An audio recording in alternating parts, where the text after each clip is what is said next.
On this evening, as we're celebrating the women in engineering, who better to honor this occasion as the chief guest of the night, other than an extraordinary engineer, a woman engineer herself.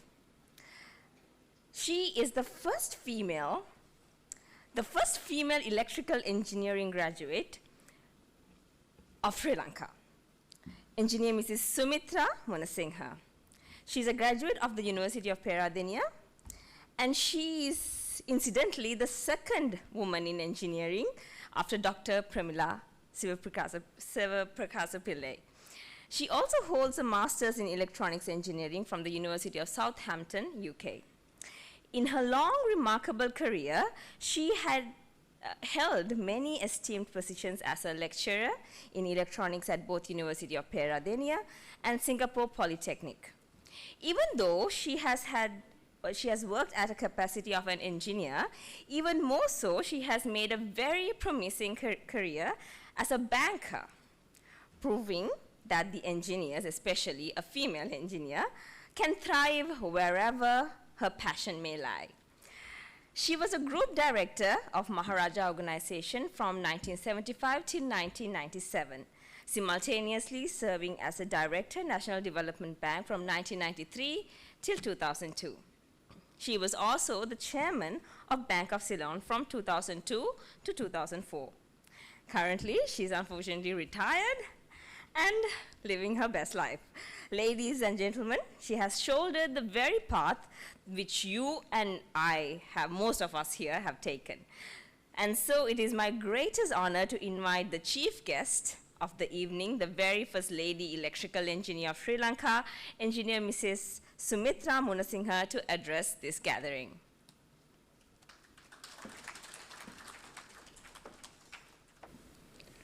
Good evening, ladies and gentlemen.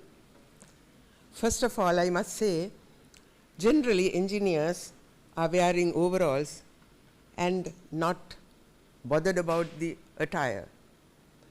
It's always the students who enter the university, and in the first year, if you don't pass the GSQ, they become accountants or finance directors because they couldn't get into engineering faculty.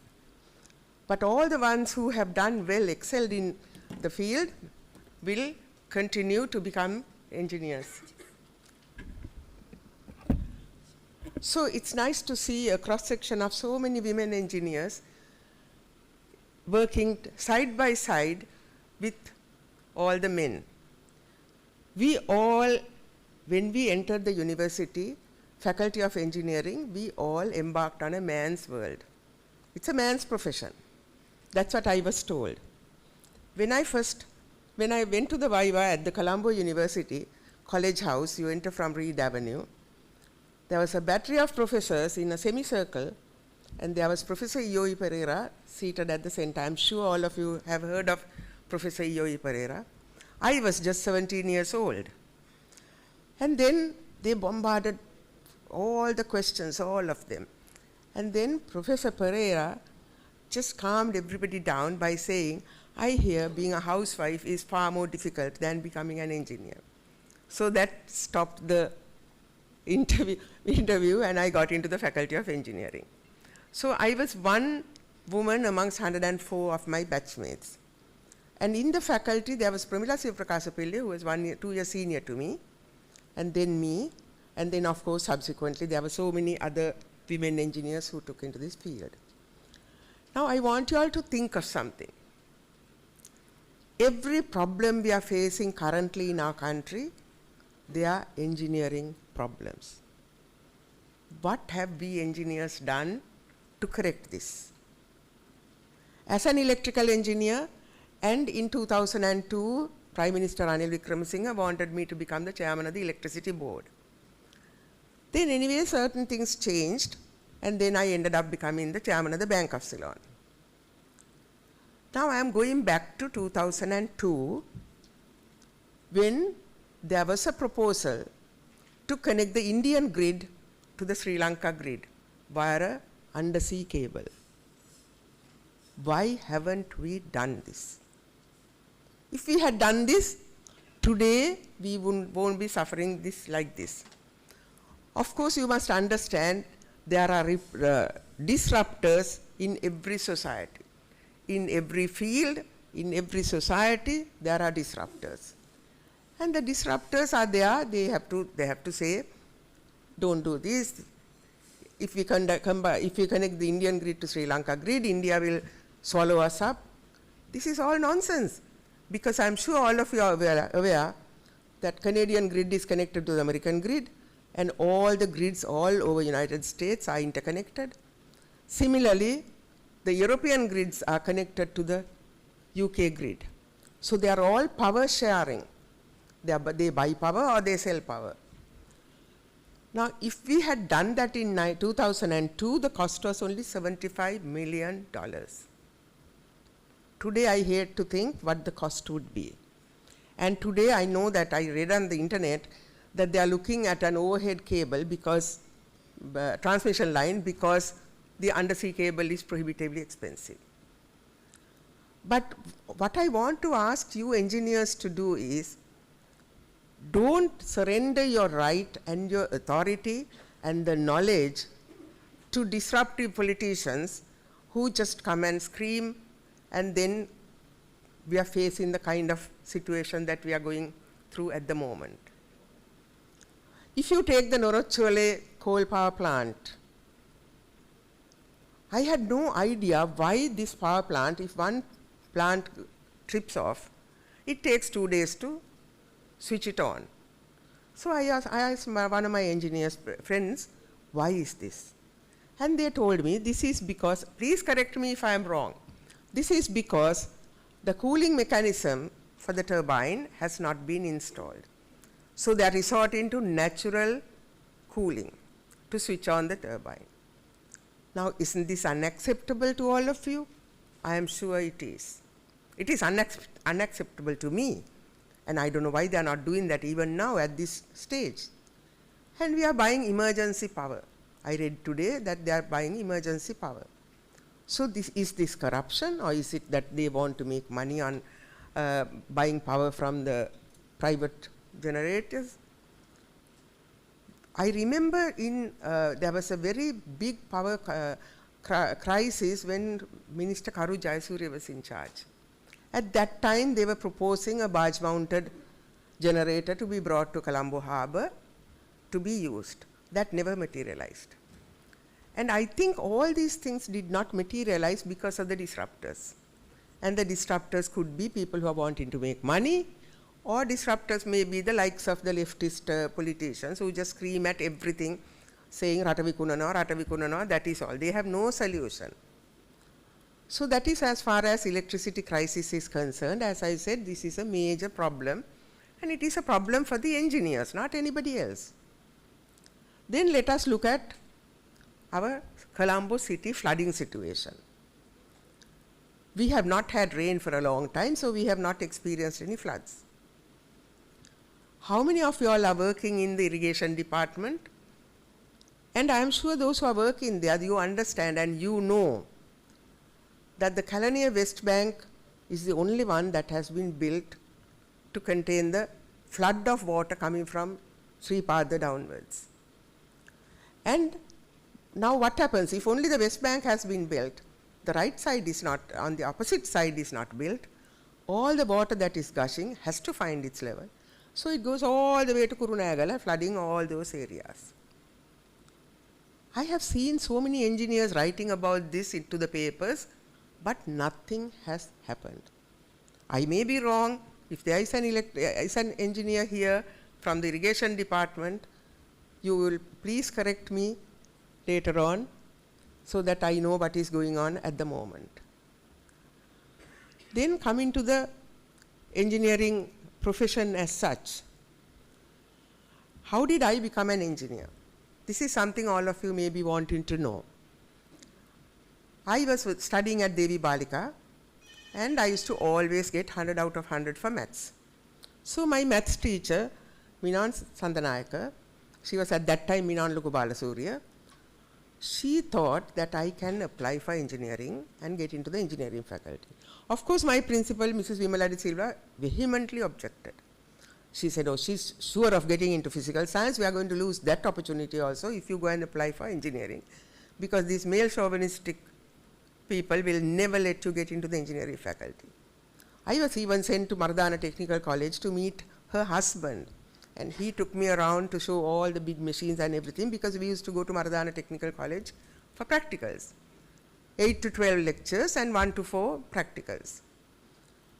So that is how I got into the engineering faculty.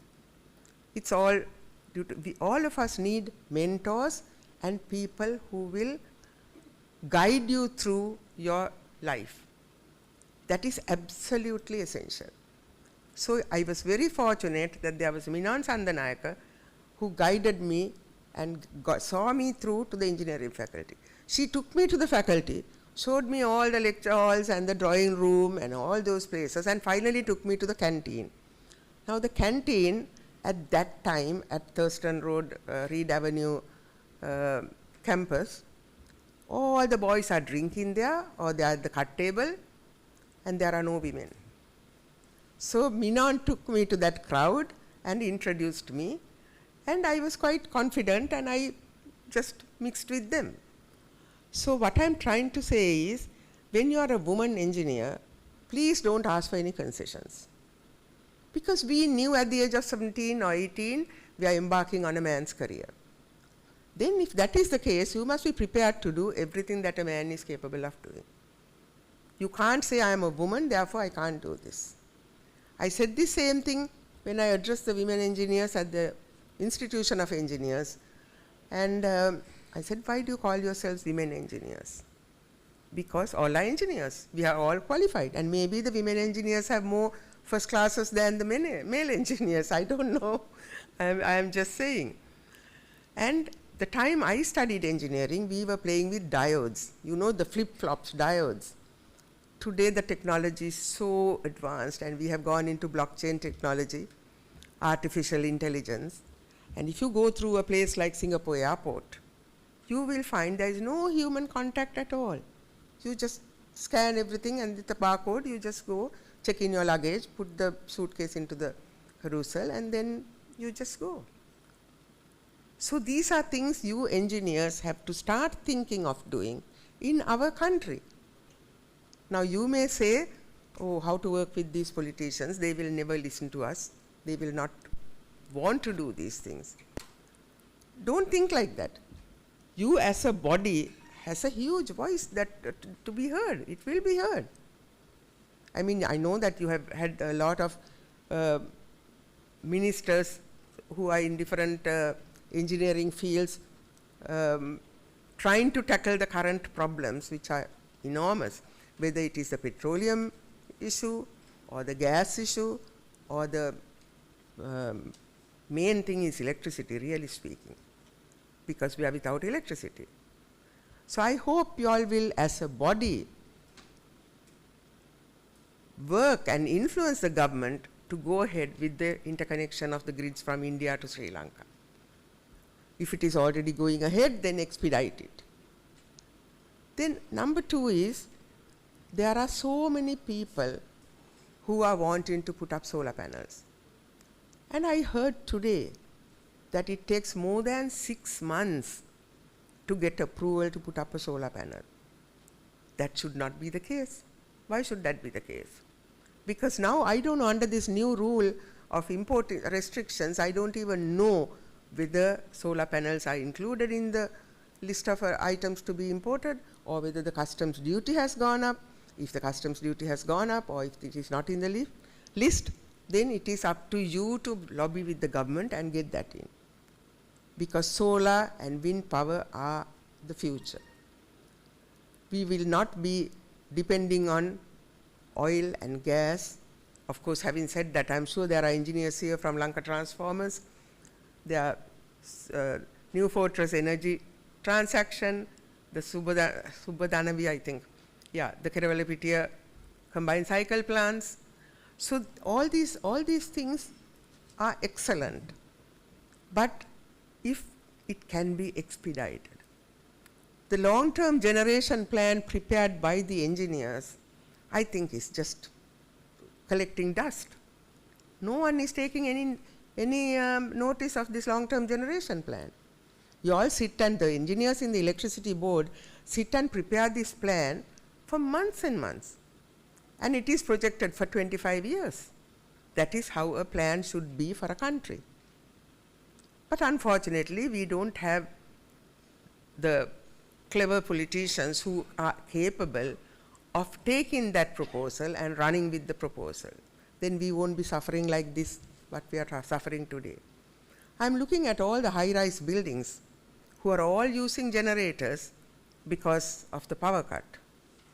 What if we run out of diesel for these generators? You'll have to walk 30, 40 floors, and everyone will have to do that.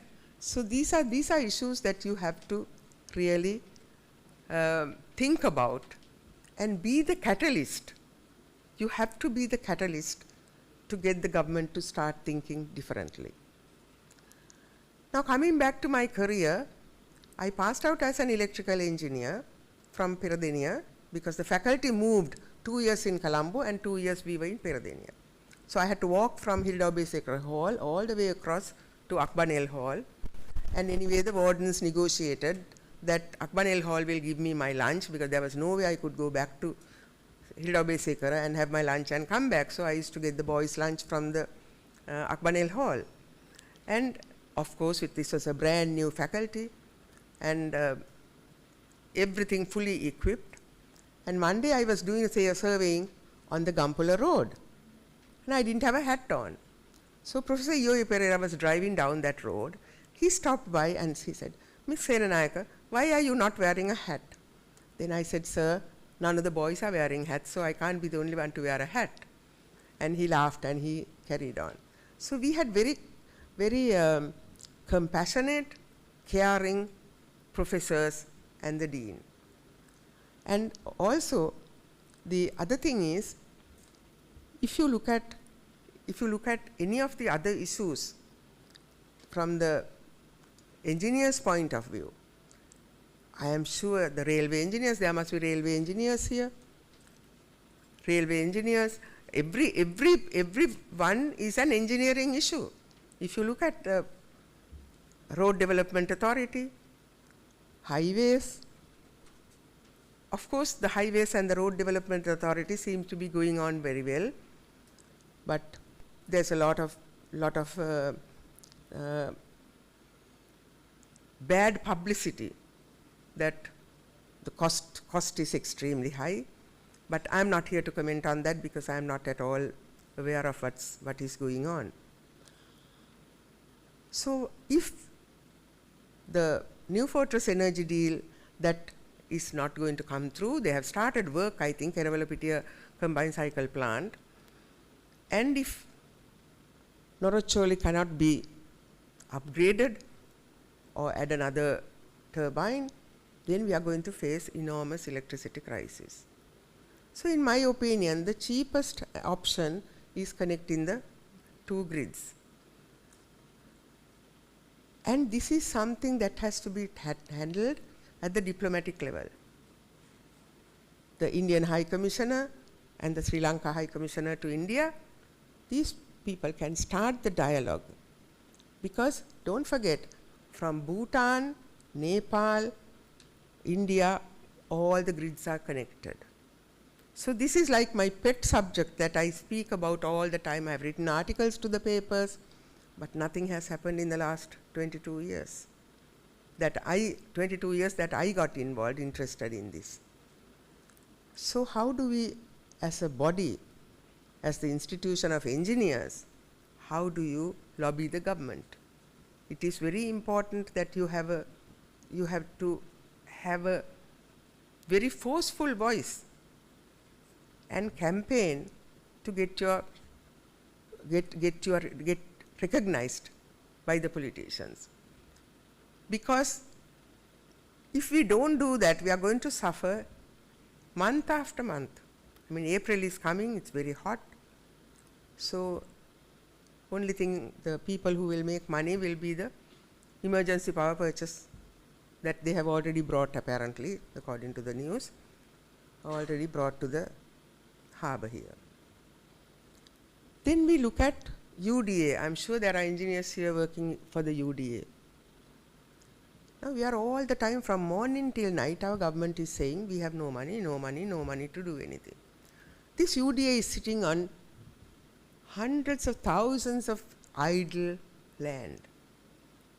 It may be belonging to the LRC, it may belong to the State Plantations Corporation or JEDB. They are just idling, idle land. Give all these things, just sell all these. Just sell all these and let anybody come and invest, and either agricultural projects, or it could be anything, or factories or free trade zones or anything like that. So I hope you all will work as a body. I mean, now there are so many engineering institution of engineers there is. So there are about 4 or 5 different bodies. You can all get together, and I think Colombo faculty also has an institution. So get together and then lobby with the government for them to hear your voice. Very important you do that. So I'm not going to take much time. All I want to say is I sold the company, I became a businesswoman. In 1974, second half, I came to Sri Lanka from Singapore after my stint in Singapore as a lecturer, and then I joined Maharaja organization and I became a businesswoman. So the anchor milk that all of you must be drinking at home was started by me, and that is still going on as a staple for your children or as to whiten the cup of tea. In 1996, I sold that company to the New Zealand Dairy Board, which is now called Fonterra, and I retired. Then, of course, I became the chairman of the Bank of Ceylon. Sorry about that. I get some water.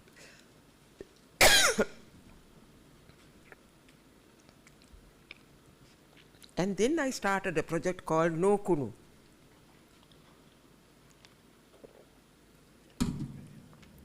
I'm sure you all would have heard of No Kunu, because the first project I decided to do was to clean the Beary Lake. So SLRDC and the Navy are the only people who are allowed to get into the water. I spoke to the engineers, they are all engineers. Navy engineers, SLRD engineers, and they all cooperated. And we got all the heavy equipment from SLRDC. We dredged the places that were utterly clogged. And of course, I wrote 115 letters to all the people who are living on the banks of this Beary Lake, asking them to come out on that day and clean the perimeter of their premises. So all the hotels like the Cinnamon Grand, Cinnamon Lakeside, Hilton, Shangri-La, all of them participated. And we did a massive cleanup. Of course, I can do it only once. It is up to the people to keep it clean.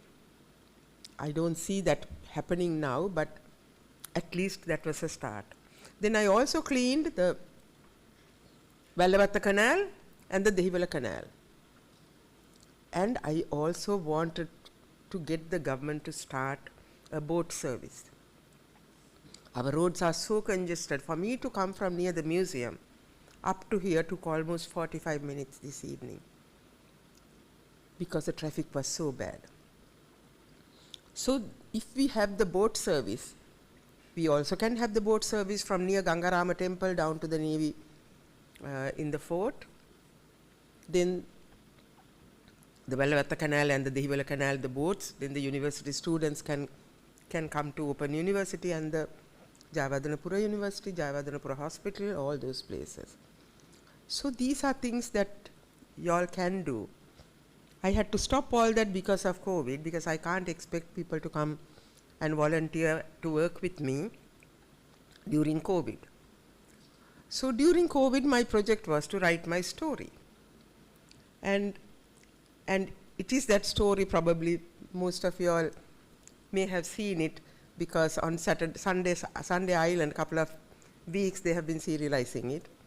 But I'll send the book on email to your, so that they can share the book with everybody on email. I am not going to take much more time. Once again, I want to thank every one of you. Please think about what you all can do for the betterment of our country. That's the main thing. Thank you very much once again.